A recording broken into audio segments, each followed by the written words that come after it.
Hi there, I'm Lorae Parry, and I've just come here to the Sugar Club, which has just been opened by my good friend Peter Gordon. Last year I helped to raise awareness of global poverty and to help VSA to raise money for its work in the Pacific to improve the health of women and girls. And I'm here today to talk to Peter because last year he did a restaurant recipe for us, and it was all for about $1.50, which fed 3 people. And I've just come to ask a couple of quick questions of Pete today to give us some hints for this year's Living Below the Line.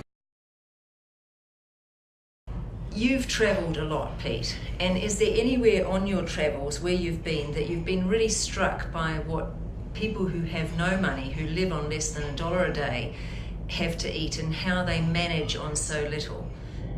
Yeah, well, I've travelled heaps, as you say, and India was probably the country that I most noticed continual poverty. People, living on what they had to. People living on the streets endlessly, and it seemed to be that a lot of those people were relying on lentils and dal, and meat protein was impossible, very unaffordable, but lentil protein and sort of starchy based things, I think, were the way people sustained themselves really. In Indonesia, it seemed to be a rice-based diet, but again with very meagre things. Spices become really important because then in a way you enliven your stomach and your taste buds, so chilies, ginger, garlic. Can you think of things that we could include off the top of your head that are nutritious but not boring? Because that's the real key to kind of getting through it, I suppose, for us. Well, spices are good because even though things like cumin and coriander seeds and fenugreek and all sorts cost a lot, they last a really long time. So dried spices are good.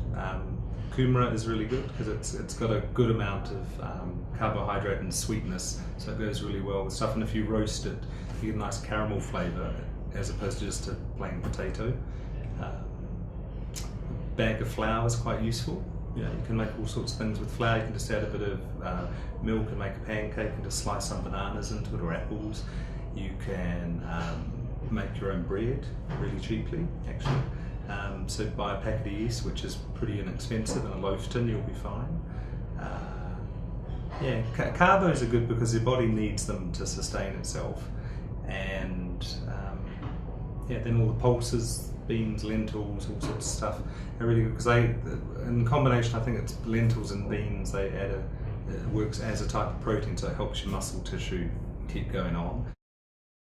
If you were going to do Living Below the Line, unfortunately for us, you're going back to London to your other 2 fabulous restaurants over there, Providores and Kaupapa. What would you miss the most, do you think? Because you have to give something up. Yeah, I would.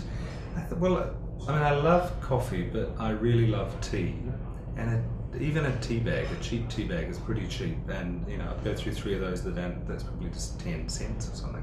So I could cope with drinks. I guess it would be the luxury of something like a glass of wine, actually, if I'm honest. At the end of the day, after a long day, there's nothing quite like a glass of wine. But if it's a food thing I'd really miss, it would be